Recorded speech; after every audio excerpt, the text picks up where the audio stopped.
Amigos de Digital TV Perú, bienvenidos. Es tiempo de hablar. Les saluda Reinaldo Aragón.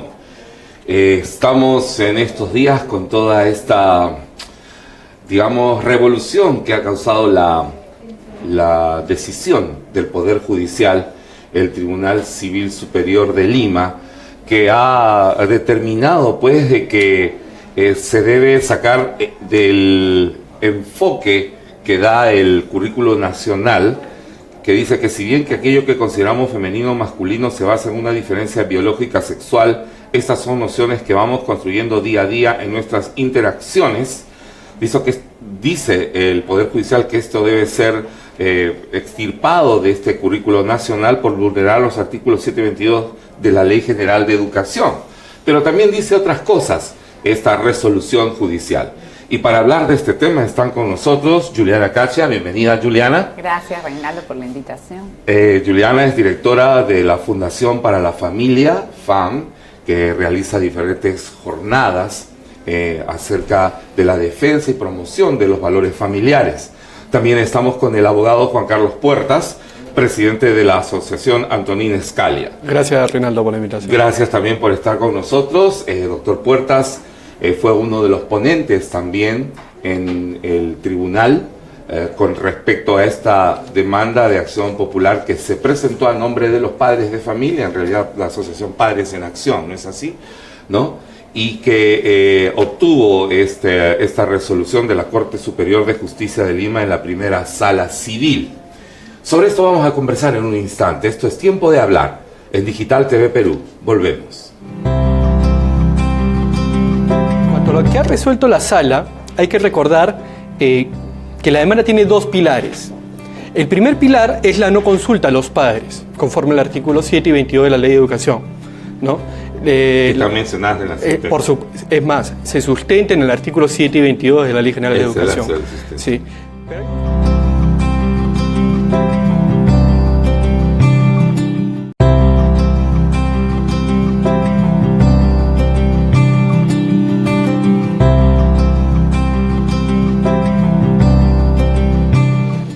Y bien, amigos, estamos en tiempo de hablar sobre esta resolución de la Corte Superior de Justicia de Lima en la primera sala civil.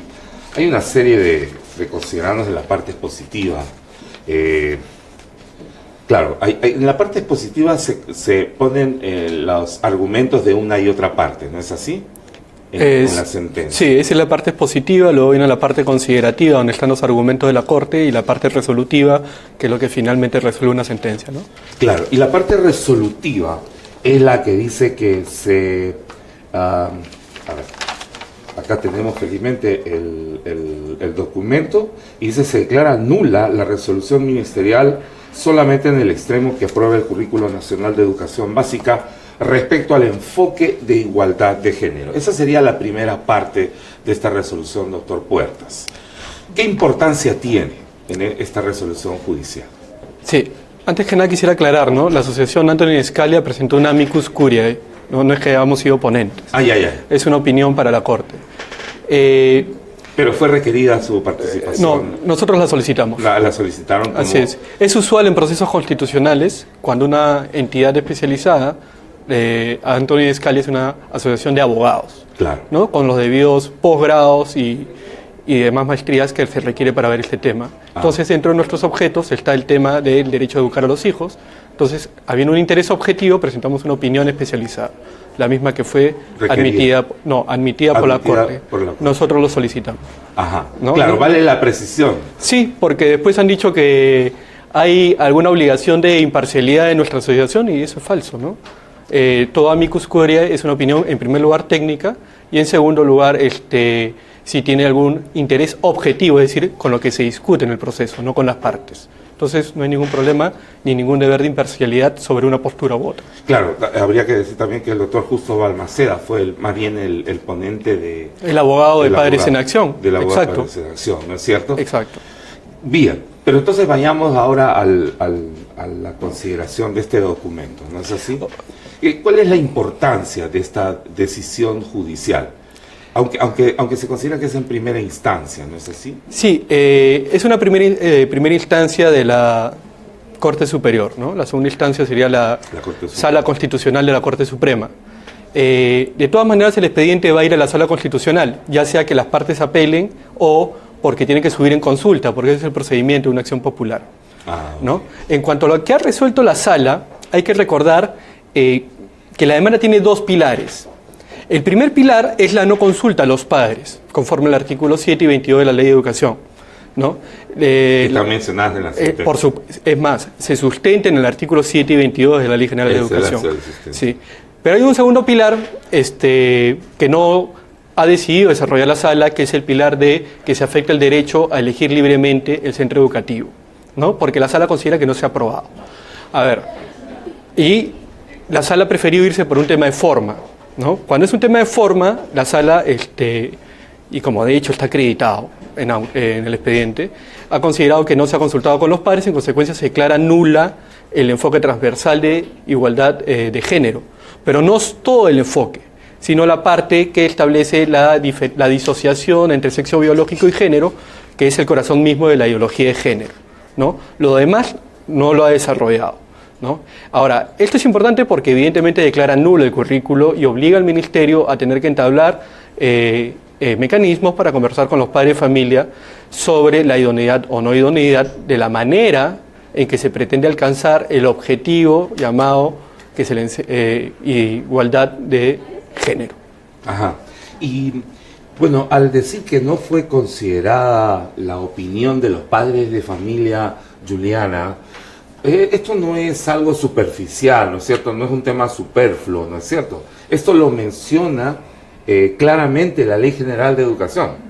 Cualquier cambio en el enfoque tiene que ser consultado con los padres de familia. Y no solamente la Ley de Educación, sino la Constitución, ¿no? Nosotros, los padres, tenemos el deber y el derecho también de educar a nuestros hijos en los valores esenciales que creemos, ¿no?, correctos. Y cuando hablamos de sexualidad, no estamos hablando solamente de una parte biológica, sino que si tú miras la educación, digamos, en asuntos de biología o de naturaleza, el aparato reproductor, por decirlo de una manera, sí tiene, digamos, una involucración emocional y formativa en nuestros hijos. No es lo mismo enseñarles cómo funciona el sistema circulatorio que el sistema reproductor, ¿no? Entonces, sí estamos hablando que va más allá de lo estrictamente académico o científico. Entonces, si tú ahí dices, oye, un ratito, yo a tus hijos, sin poder escoger, porque no vamos a poder escoger, ¿no?, cómo los van a educar en valores, yo lo voy a educar con estos valores afectivos, sexuales, ¿no?, y tú tienes que acatar y no tienes nada más que hacer. Sí estamos hablando de quitarnos un derecho y la patria potestad en eso. Porque estamos hablando de algo fundamental para el ser humano. Totalmente. La identidad. La identidad y también la parte afectiva, porque si tú revisas, porque eso es algo que los padres tenemos que hacer, revisas lo que está sucediendo en otros países en cuanto a lo que es la educación afectivo-sexual, que tiene muchísimos nombres, tenemos que efectivamente a los niños de 4 años ya se les enseña exploración de su cuerpo, masturbación, a los 9 años a colocar un preservativo en un pene de plástico, a los 14 años... A los 9 años. A los 14 años experimentar relaciones no solamente heterosexuales, sino también homosexuales. Estamos hablando que no es que nosotros los padres queramos negar la existencia de la homosexualidad o negar la existencia de las relaciones sexuales.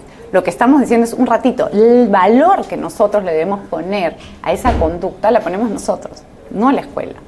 Entonces, si tú tienes una ley que viene desde arriba, una imposición de que en todas las escuelas, que me imagino el doctor de lo que mencionaba nos va a poder explicar, que no puedes escoger el centro educativo, debe venir por ahí. Porque si ya hay una imposición estatal, que así yo vaya a un colegio católico, musulmán o mormón, lo que sea, me van a imponer eso, no tengo ni siquiera cómo escoger cómo educar a mis hijos en sexualidad, que es algo netamente del ámbito privado de la familia, Así ¿no? es. Y esto, doctor Puertas, entonces sería uno de los, uno de los valores que hay que defender, tomar en cuenta, es decir, la libertad que debe tener un padre de familia para educar a su hijo primeramente en el hogar y escoger el lugar, el colegio que más le acomode al criterio del padre de familia para que sea formado el el niño, la niña? Sí, a ver, para hacerlo fácil voy a poner un ejemplo muy, muy sencillo. Todos sabemos cómo se hace un huevo frito, ¿no? Sí, claro. ¿No? A mí me gusta hacerlo con mucho aceite, Claro. a mi esposa con poco aceite, a mi papá le gustaba hacerlo sin que el aceite esté caliente, pero finalmente el huevo frito salía igual. Claro. Entonces una cosa es el fin, que es hacer un huevo frito, y otra cosa es la forma en que tú llegas a huevo frito. Acá se está pretendiendo enseñar la igualdad entre varón y mujer, como un derecho humano, ¿no? Pero lo que está haciendo el Estado es imponernos una manera de enseñarla, ¿no? Una manera única e ineludible, obligatoria y de manera transversal. Es decir, está obviando todas las teorías y las ideas y los métodos educativos que conforman la riqueza que la oferta educativa nos da. Yo puedo ir a un colegio católico, puedo ir a un colegio tipo experimental, puedo ir a un colegio más artístico, puedo seguir el método Steiner, el de Piaget. Hay 1000 métodos educativos Así y cada uno tiene su manera de llegar a los objetivos que establece como política pública el Ministerio de Educación consensuando con los padres. Acá no solo no se ha consensuado con los padres, sino que nos están imponiendo un modelo. ¿Y de dónde viene la imposición del modelo? Esa es la pregunta, Sí. porque uno dice, ya, ok, ¿y esto cuándo apareció? ¿De cuándo aquí comienza a entrar este tipo de nociones de género, ¿no? Que modifican la sustancia, la base de todos los otros documentos educativos con los cuales se forman los chicos? ¿De dónde viene? Bueno, esa es una pregunta ya que sale de lo jurídico, es mucho más compleja, ¿no? Tiene bases teóricas neomarxistas, constructivistas. Es un discurso que está tomando las organizaciones internacionales como la ONU, la UNICEF, ¿no? Un poco irrigados por el mito de los 70 de la superpoblación, luego tomado por las feministas de género, que de una u otra manera han calado y bueno, han ido tomando posiciones en estas instituciones internacionales, de manera que se ha hecho un discurso paquete, ¿no? Llega un paquete a nuestros países del tercer mundo y lo que hacen los gobiernos pues es aplicar este paquete. Ahora, no solo eso, cuando uno está en la universidad viendo posgrados tipo PUC, esto te lo venden como un paquete, como un tema ya estándar, ¿no? No hay un análisis mucho más allá, te enseñan una sola vía, ¿no? Esta es la visión de los derechos. Quien no está de acuerdo es antiderecho, por eso nos etiquetan de antiderechos. Pero nosotros no estamos en desacuerdo con la igualdad entre varón y mujer. Lo que estamos acá criticando es que me impongan, coaccionando mi libertad, qué manera de enseñar la igualdad entre hombre y mujer. Y en este caso violentando la ley. No solo la ley, la Constitución. Juliana comentaba hace poco que tenemos el derecho a inculcarle los valores morales a nuestros hijos. Eso está en el artículo 3 del Pacto Internacional de Derechos Económicos y Sociales y en el artículo 5 de la Declaración para la Exterminación de toda forma de discriminación por motivos religiosos. En concordancia con el artículo 13 de la Constitución, es decir... Está expresamente señalado. Está cubierto. Sí. Este no es un caso difícil, no es un caso complejo. Así simplemente hay que sujetarse, leer el texto y punto. No hay nada nuevo que inventar. Claro. Y sabes, Reinaldo, una cosa importante, que en esta discusión sobre, que es la que yo me enfrento con los padres de familia, que me dicen, pero ¿cuál es el problema en enseñarle a nuestros hijos la igualdad de oportunidades? Porque es así como te lo venden, ¿no? Oye, equidad de género es igualdad de oportunidades. Es que ahí estaría el tema, el cambio de los términos. Mira, yo te voy a decir algo. Primero, que si nosotros queremos que nuestros hijos reciban una educación científica, nosotros no podemos aceptar que los seres humanos tenemos género. Entonces, la palabra género ni siquiera debería estar en una currícula, porque las cosas tienen género, las personas tenemos sexo. ¿Ok? Empecemos por ahí. Y segundo, si fuera lo mismo igualdad de oportunidades que equidad de género, ¿por qué el ministerio no pone igualdad de oportunidades y nos va a llevar, claro, inclusive, si es lo mismo? Si es lo mismo. Porque lo dicen los voceros, ¿no? Los defensores dicen, es lo mismo. Es lo mismo. Si es lo mismo, pero entonces ¿qué pasa? Que si tú pones la palabra género, ya estás aceptando que existe un género y por lógica van a venir una serie de consecuencias a aceptar que los seres humanos tenemos género. Y te pongo un ejemplo concreto para que me lo responda. ¿Qué pasó cuando se aceptó que la raza germánica era superior? ¿Qué pasó? Que todos los demás eran inferiores. ¿Y en qué terminamos? Claro que sí. En un holocausto. Entonces, no podemos bajo ninguna circunstancia, por eso es que los padres nos ponemos, los padres que sabemos y hemos investigado, nos ponemos recontra, no es que seamos cerrados, no es que seamos cavernarios, es que no es que nuestros hijos tengan género, ningún ser humano tiene género, entonces no podemos aceptar que les enseñen algo incorrecto. Me explico, es aceptar una premisa falsa que traerá consecuencias. ¿Qué consecuencias? Veamos Chile. Chile empezó con algo así, los padres no se quejaron, no pasa nada, porque eso es algo que nos pasa mucho a los ciudadanos de a pie. Además, los cambios son sutiles, ¿no? Lo que pasa es que pensamos, Reinaldo, que lo que pasa en el gobierno, lo que pasa en el Congreso y lo que pasa en la casa del vecino, no nos importa, no nos pasa, no nos afecta. ¿Qué tendrá que ver para mí, para mi hogar, en mi casa en concreto, que se hable de igualdad de oportunidades o de equidad de género? Tiene muchísimo que ver, porque es cambiar toda la forma de pensar de la sociedad. Entonces, tú en Chile ya tienes, ¿no?, aprobada los abortos por 3 causales, que no es nada más que aborto libre, ¿me entiendes? Y ya la presidenta Bachelet ha sido condecorada por la masonería femenina y ahora ha metido el proyecto de ley de matrimonio igualitario con derecho a adopción de niños. Revise, amigo que nos está viendo, amiga que nos está viendo, el internet. Y vea el reconocimiento, lo vi yo y lo leí toda la noticia, inclusive el discurso de la señora, digamos, la gran maestra, será de esta logia masónica femenina, que es una de las pocas que hay y que está entrando en Latinoamérica y que también está en Perú de paso, pues yo no sabía, pero ahí lo anuncia. Y dice, y le dan el gran reconocimiento a la señora Bachelet, señalando precisamente el tema de género, dice, por introducir en nuestra la legislación todo el tema de género. Así que esto no es broma, o sea, hay todo un tinglado con respecto a esto. Los padres de familia han salido a las calles, pero también es necesario que las agentes de derecho pues llamen la atención sobre este tema, doctor Puertas, ¿no es cierto? O sea, señalar estos puntos, como lo ha señalado Padres en Acción, el instituto que usted preside, la Antonín Scalia, diciendo, hey, aquí se está violando la Constitución y se están festinando, si se quiere poner así, las normas, ¿no es cierto?, lo establecido. Sí, y hay un discurso falso, ¿no? Yo estoy de acuerdo con lo que ha dicho Juliana, por ejemplo, pero podría no estar de acuerdo, ¿no? Nosotros lo que protegemos es la libertad, ¿no? Si hay padres o algún centro educativo que esté de acuerdo con esto de la ideología de género, bueno, pues, si esa es su forma de llegar a enseñar derechos humanos, lo que es la igualdad, que hagan en su programa y lo apliquen. Y los padres que deseen los llevan a ese colegio y se da una información clara, una información veraz, se le va a enseñar a tu hijo A, B y C, ¿no? Nosotros acá decimos que no se puede coaccionar nuestra libertad. O sea, ok, tenemos que enseñar derechos humanos, tenemos que enseñar el derecho a la igualdad, a la no discriminación. ¿Quién está en contra de eso?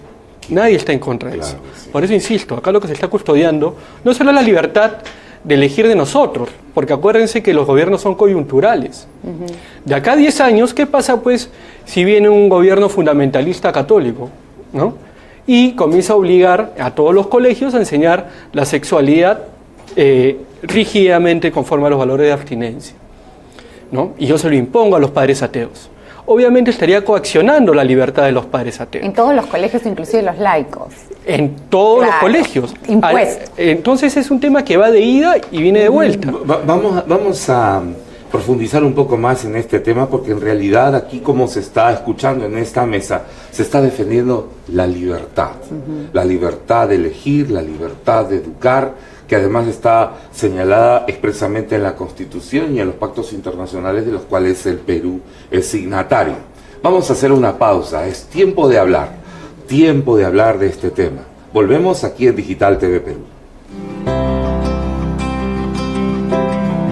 Hay tres puntos importantes para que vean cómo se homogeniza el modo en el cual se pretende llegar al objetivo, que es igualdad de oportunidades varón y mujer. Uno es el tratamiento amplio de la sexualidad que hace el currículum, ¿no? El niño se autoexplora, vive su sexualidad de manera plena, etcétera, etcétera. Un tema de sexualidad. El otro...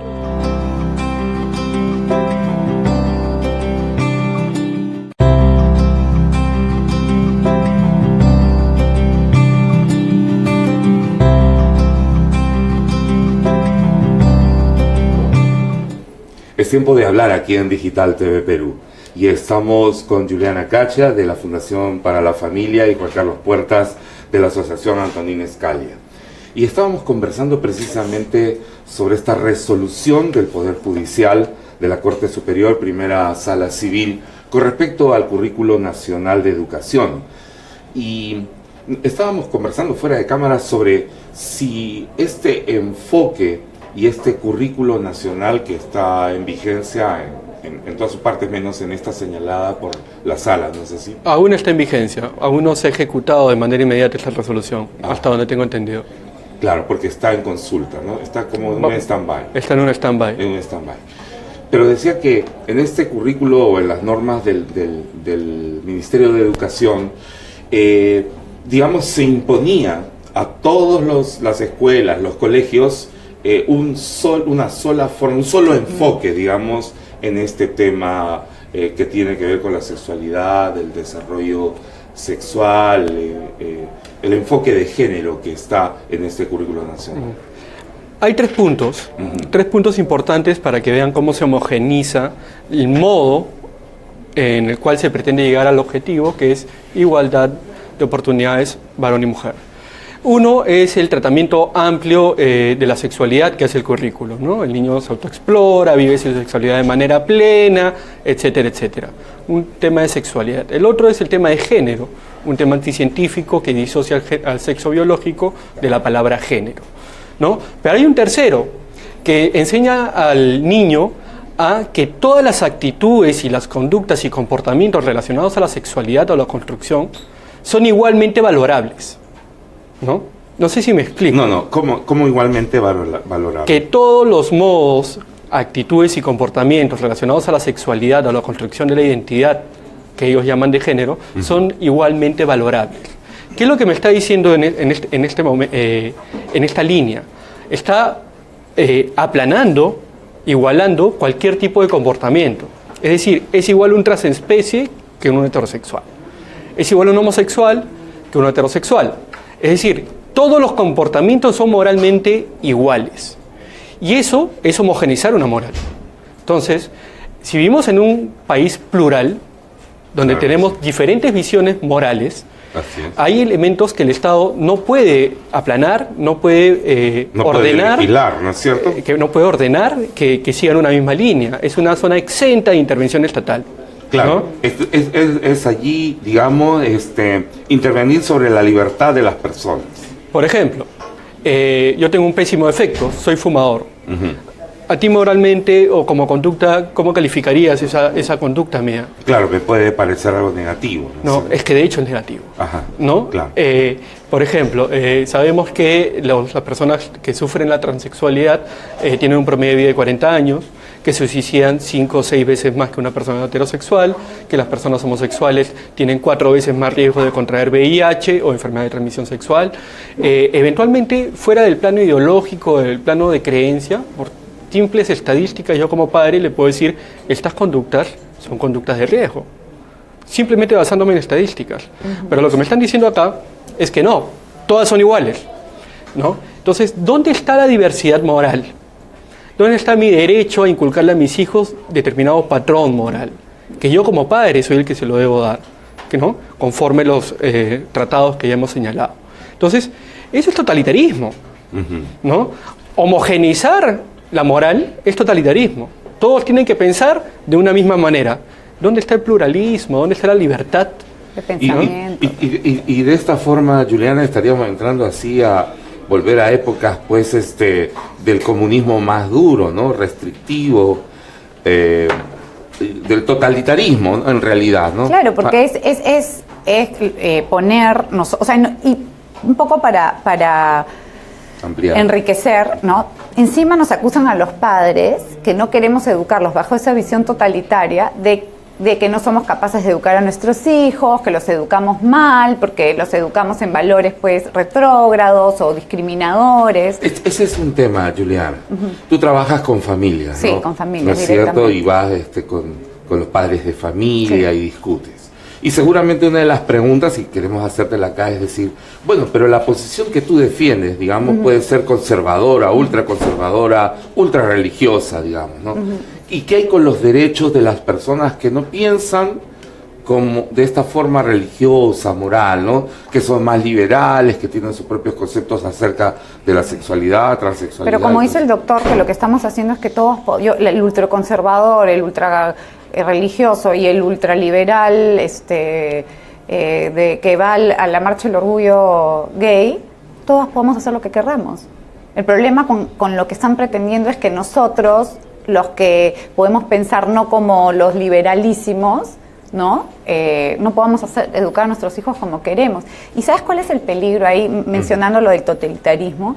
Es que parte de la estrategia de los estados totalitarios, ¿no?, es quitarle la patria potestad a los padres, y se los va quitando de a pocos.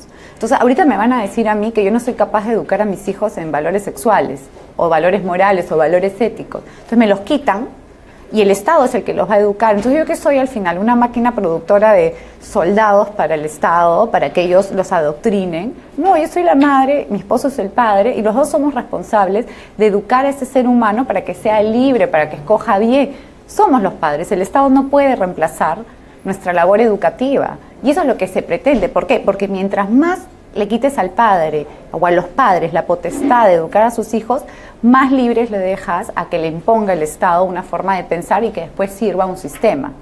¿Cómo funcionaba el marxismo, el comunismo, el nazismo, ¿no?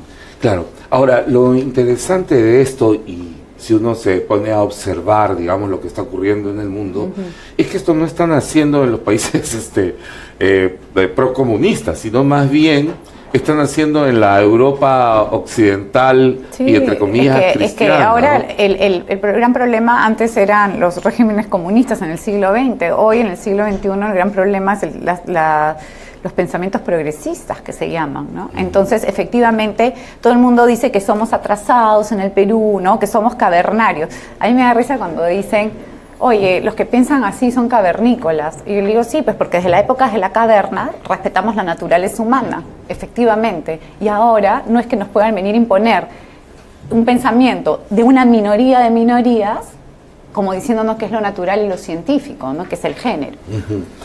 Doctor Puertas, en esta resolución de la primera sala civil, se señala entonces que se declara nula, ¿no?, en el extremo de este enfoque de género, ¿no? Dice, por vulnerar los artículos 7 y 22 de la Ley 28044 de la Ley General de Educación. ¿Cuáles son estos artículos exactamente? Básicamente lo que dice es que las políticas educativas se diseñan y se consensuan con los padres de familia, ¿no? Básicamente eso dicen las normas, y por eso basta una simple lectura de las normas para que la demanda, esa parte de la demanda, haya sido acogida.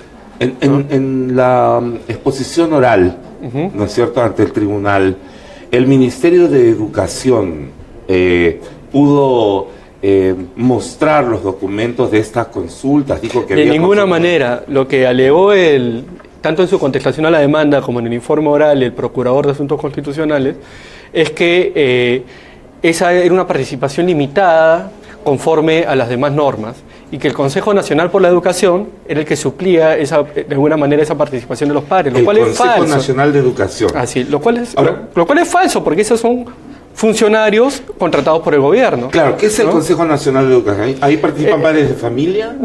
No que yo sepa, son funcionarios de diversos entes que son designados y pagados por el propio gobierno. O sea, nombrados por la propia ministra y los propios ministros, digamos. Exacto. Y es más, lo que obra en el expediente y dice en la resolución... O sea, se consultan entre ellos mismos. Exacto. Que fue el propio Consejo Nacional por la Educación el que alertó que faltaba este enfoque de género en la currícula, y manda un oficio al Ministerio de Educación y le dice, oye, te has olvidado de incorporar este enfoque de género. ¿Quién? El Consejo Nacional de Educación se lo manda al Mineo. Ajá. Y luego de 10 días, el Mineo publica la resolución ministerial que aprueba el currículo escolar ya con el enfoque de género. Entonces, rápidos, eficientes. Exacto, lo que dice la Corte es, en 10 días es imposible pues, que hayas consultado con millones de padres de familia. Claro. ¿No? Entonces, el tema de que no consultaron pues es lapidariamente acreditado en este proceso, ¿no? Miren, amigos televidentes, los que están viendo, en solo 10 días solucionaron un tema que puede tomar años, ¿no es cierto? y ¿No es cierto? La consulta con los padres, la reconsulta, las preguntas. Bueno, como estamos en Perú puede durar esos tiempos, ¿no? Sí. Pero entonces ahí uno se da cuenta pues que hay una maquinaria interna que va caminando adentro del Ejecutivo y de algunos que lo permiten, que pues se está manejando este tema de introducir esto que ha sido derogado, anulado por esta resolución judicial. Pero en la otra parte, doctor Puertas, en la segunda parte, dice, exhortándose al Ministerio de Educación para que promueva o implemente un mecanismo específico, democrático, deliberativo, transparente y efectivo para que la sociedad y los padres de familia participen bajo las diversas modalidades en la formulación de las políticas públicas en educación. Lo que pasa es que hay niveles normativos, ¿no? Primero está la Constitución, donde establece que los padres tienen el derecho a participar en la educación a los hijos. Luego esto es desarrollado en la Ley General de Educación, donde dice que recoge esa norma. Y está vigente. Está, por supuesto que está vigente. Y dice, artículo 722, tienen que ser consensuados con los padres. Pero a partir de ahí se desarrollan normas infralegales para expeditar este diálogo, ¿no? Hay que regularlo. Y eso es lo que está diciendo la Corte en ese sentido. Ahora, quiero dejar presente que no solo los padres deben participar en el diseño de las políticas públicas educativas, sino que también tienen voz todos los centros educativos privados, ¿no? No se les ha dado voz. Que tampoco han participado en todo este tema, y sobre todo los centros educativos con ideario, ¿no? Los colegios religiosos. Son como 800. A nivel nacional, ¿no? Sí, no sé si a nivel nacional, a nivel Lima, pero sí son un montón de colegios cristianos, católicos, claro, que no han sido consultados. Entonces, claro, en iglesias. Entonces, por ejemplo, tú dices, oye, yo tengo un ideario y esto va en contra de mi ideario, que no es anticonstitucional, ni es antidemocrático, ni discriminador. Claro, inclusive está basada en la ley de educación. Totalmente. Claro. Y ¿sabes lo que a mí me gusta? O sea, quiero señalar algo importante, que es, lo que me ha gustado de este proceso es que nos demos cuenta que la sociedad civil sí tenemos voz. Y que somos una sociedad que vamos a defender nuestros derechos, así como salimos a las calles a decir esto no me gusta o a protestar por algo, también salimos a defender a nuestros hijos y que le quede claro al ministerio que somos un grupo de padres, yo creo que la gran mayoría en el Perú, porque el 90% de los peruanos nos hemos declarado pro vida, pro familia, ¿no? Que no vamos a permitir que eso pase. Y gracias a Dios también tenemos que en otros países está pasando lo contrario. Y por eso repito que es muy importante que nosotros veamos lo que está sucediendo en paralelo en otros lugares para que sepamos que si no ponemos pare ahorita estas políticas, lo que se nos viene después y es imparable, ¿no? Y tengo entendido también, doctor Puertas, que el Perú es uno de los pocos países o de repente el único en el cual se ha efectivizado esta demanda ante una corte para detener una ley de educación que introduce este enfoque de género. Sí, lo que ha pasado es que generalmente estas cosas se comienzan a trabajar de manera subrepticia, ¿no? El promedio de ciudadanos no vive leyendo las leyes que salen publicadas, ¿no? Claro, el promedio de abogados tampoco leemos todas las resoluciones, y sobre todo las infralegales, ¿no? Las leyes, obviamente estamos al tanto de las leyes. Entonces, cuando uno veía de cerca, de muy cerca el tema, recién reaccionas, ¿no? En este caso, por el ejemplo que hemos visto en otros países, hemos estado muy al tanto de este tema, ¿no? Y ya este tema se viene debatiendo en el Perú por lo menos hace 2 años, cada vez más personas. Pero fue gracias al currículo inconsulto, inconstitucional y legal que lanzó este gobierno que las personas han salido ya masivamente y todas las organizaciones han comenzado a hacer su trabajo más proactivamente y en todos los ámbitos, ¿no? En los ámbitos legales, en los ámbitos políticos, en los ámbitos sociales, en los ámbitos educativos. Y es por eso que en nuestro caso sí estamos generando ciertas acciones. Diferentes tipos de asociaciones de abogados están generando ciertas acciones, no todas las cuales obviamente tienen que publicitarse. Claro que sí. Pero yo no diría que estamos a la saga, ¿no? Porque los que defienden esto dicen que nosotros siempre a la saga. Yo diría que estamos a a la vanguardia. A la vanguardia. Porque toda esta tendencia de la ideología de género viene retrocediendo, el progresismo viene retrocediendo en Estados Unidos, por algo ha ganado Trump, ya está tomando medidas a pesar de la oposición de su Congreso, ese sí es un Congreso obstruccionista. Putin obviamente no admite que ingrese la ideología de género en sus países, y lo que está pasando con este programa de nueva izquierda, de progresismo, es lo que está pasando en Europa Occidental, ¿no? Si queremos ser como Europa Occidental, un país que sacrifique su cultura en aras de una cultura medieval como la musulmana, bueno, pues sigamos el camino del progresismo, ¿no? Este es un tema que tiene connotaciones ideológico-políticas más profundas que simplemente la ideología de género, ¿no? Se encuadra dentro de todo un panorama relativista y posmarxista, ¿no? En la siguiente secuencia de Tiempo de Hablar vamos a ver si todo este tema de esta ideología está hiriendo realmente el sentir, el sentimiento de la mayoría de los peruanos. Porque han habido encuestas, Juliana, ¿no es así? Encuestas totalmente. Sobre, ¿no es cierto? A ver, está documentado. Está documentado. ¿Está usted a favor de esto, de lo otro? ¿Está a favor del aborto? ¿Está en contra? ¿Está a favor de este enfoque de género? Vamos a conversar de esto y otras cosas más en la parte final de Tiempo de Hablar. No se mueva, retornamos. En el año 2015 se realizó una encuesta, el arzobispado, sobre cómo... Encargado por el arzobispado, sí, ¿no? A una encuestadora de primer nivel, ¿no? Y salió, como resultado, se arrojó que más del 90% de los peruanos éramos cristianos, ¿no? De ese 90%, casi 70% era católico y 22% por ahí era cristiano. Y la gran mayoría se manifestaba en contra del aborto, ¿no? Y en contra de la ideología de género. Entonces no es como que algo oculto, está ahí.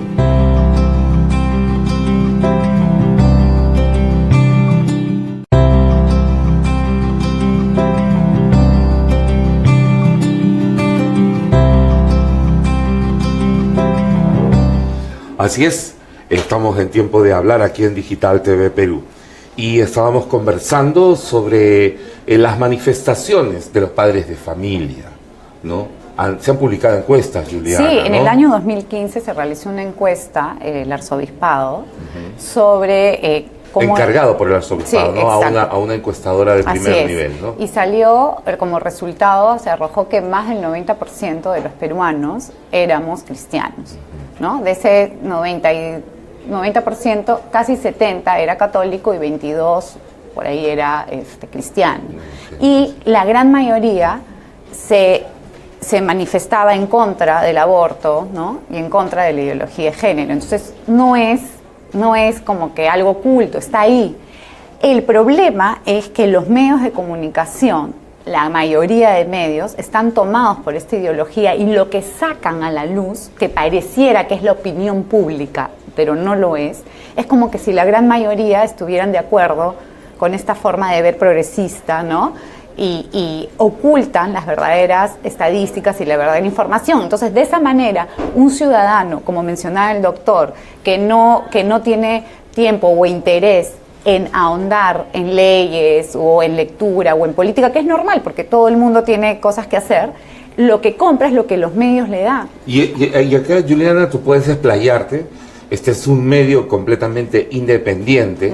Desde acá nosotros denunciamos, publicamos los excesos, los silencios de otros medios de comunicación sobre temas que son de interés nacional como este, por ejemplo, ¿no es cierto? Pero cuando van los voceros que defienden la constitucionalidad, la libertad, pues los tratan de troglodita para abajo. Sí. ¿No es cierto? Lo que pasa es que recuerda que si tú haces un estudio sobre cómo funciona la imposición de una ideología de cualquier tipo, las dos grandes banderas que tiene que conquistar la ideología es los medios de comunicación y la educación. Claro. ¿Me explico? Entonces acá, por eso es que tenemos que ser tan firmes en no permitir que la educación y los medios, bueno, ya todos sabemos la historia y si realmente nosotros nos queremos informar, desafortunadamente no hay muchos medios que nos den transparentemente la información. Y te pongo un caso concreto.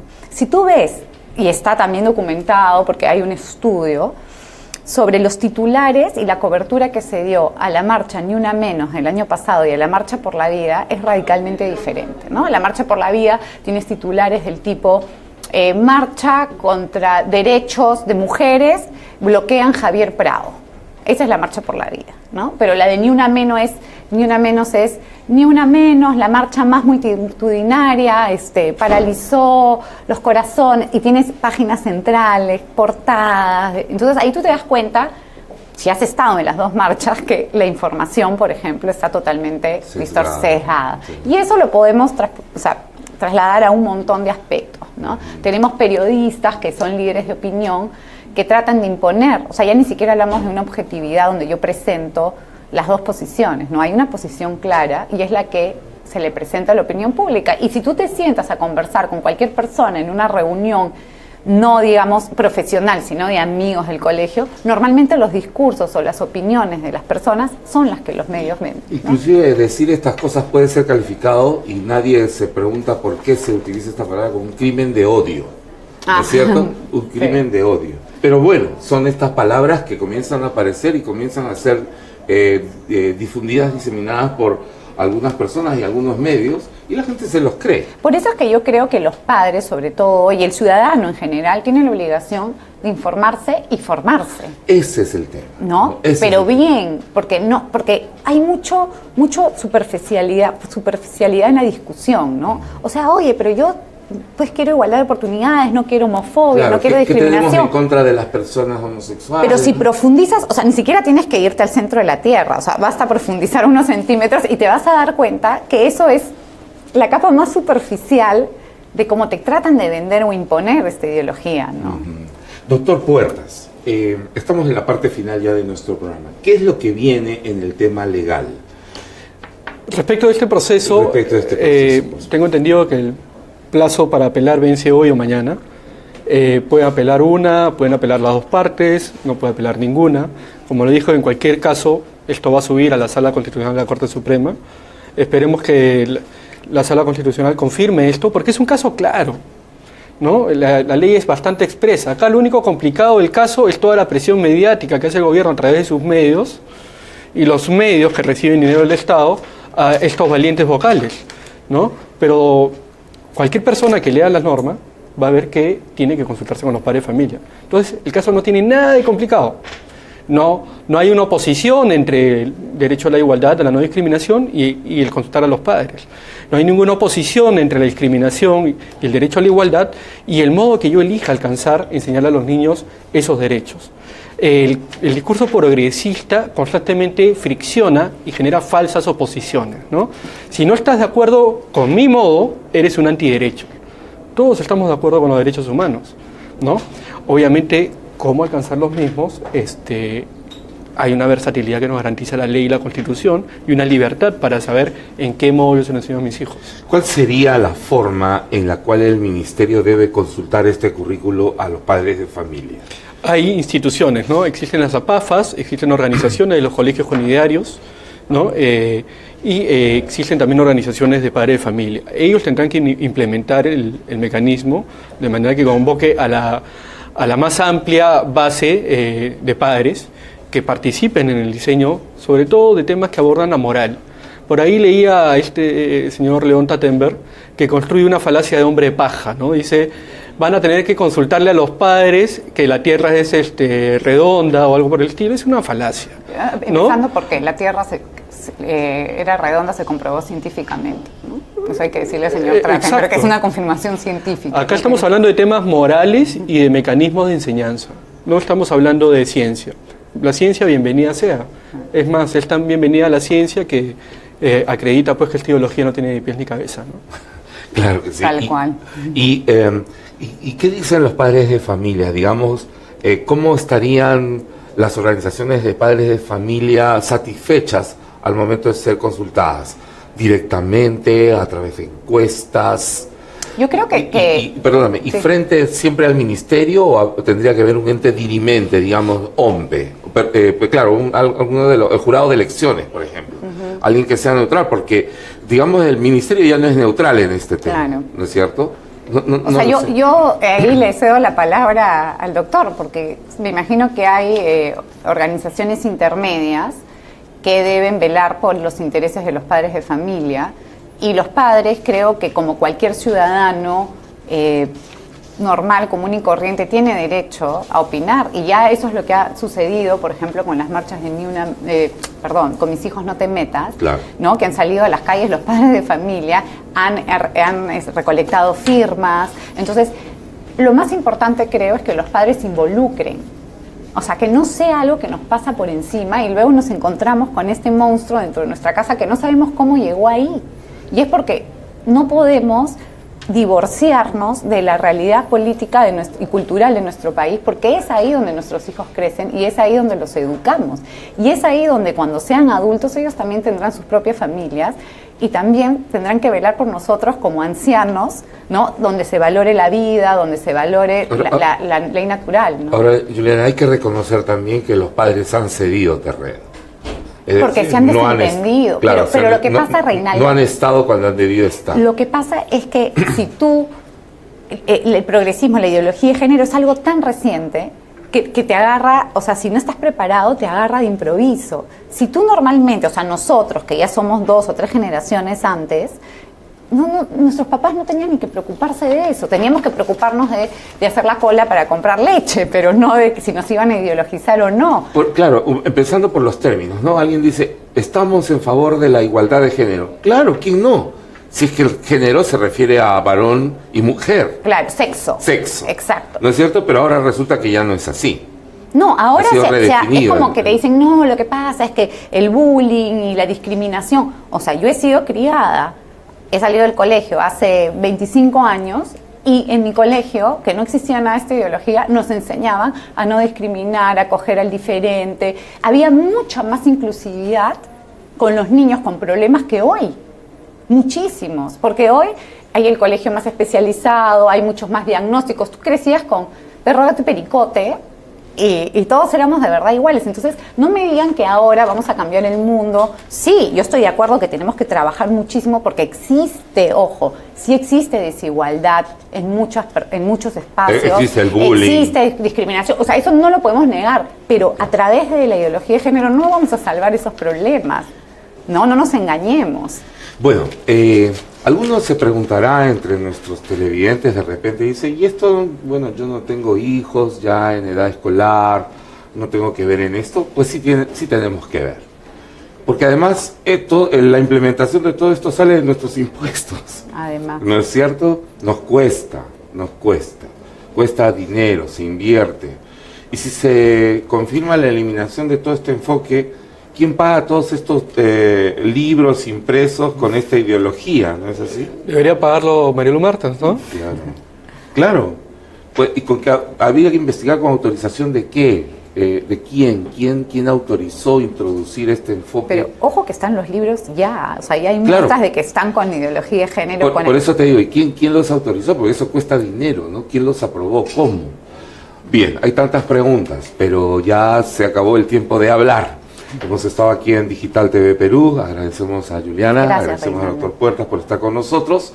Será hasta la próxima, aquí en Digital TV Perú. Gracias por acompañarnos.